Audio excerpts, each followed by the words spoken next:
15,000 రూపాయలు నెలకోసారి, నెలకు 15,000 రూపాయలు. ప్రతి ఆటో కార్మికులకు నెలకు 15,000 రూపాయలు, నెలకు 15,000 రూపాయలు. ఇదే ఆటో కార్మికుల ఐక్యత, ఇదే ఆటో కార్మికుల ఐక్యత.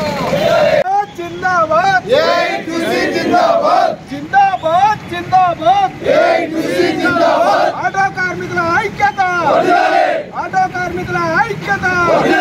ఈరోజు మునుగోడు మండల కేంద్రంలో ఏఐటీసీ ఆధ్వర్యంలో ఆటో కార్మికులు రస్తారోక చేస్తా ఉన్నారు.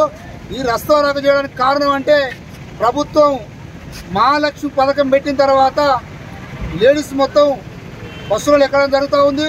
దానికి మేము వ్యతిరేకం కాదు.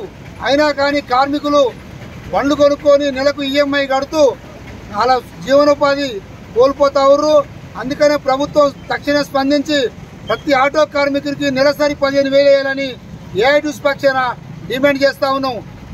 ఈ రకంగా ప్రభుత్వం స్పందించకుంటే ముందు కార్యక్రమాలు చేస్తానికి కూడా సిద్ధం ఉంటామని ఈ సందర్భంగా తెలియజేస్తున్నాం. మహాలక్ష్మి పథకం అమలు చేసిన కాడి నుంచి మాకు ఒక్కరు ఆ బస్సులలో తప్ప ఆటోలలో మాకు ఎవరు ఎక్కలేరు. ఉపాధి కోల్పోయినా మేము మన బండి కిస్తీలు కడతానికి మాకు ఇబ్బంది. మేము అంత రోడ్ల మీద పడే కాలం వచ్చింది. మాకు దయచేసి మాకు ఉపాధి కలిగించాలని మా ఆటో కార్మికుల ఐఐటి సంబంధించిన ధర్నా నిర్వహించబడుతుంది. ప్రభుత్వం మమ్మల్ని ఎమ్మటే ఆదుకోవాలని ఈ ధర్నా నిర్వహించడం జరిగింది.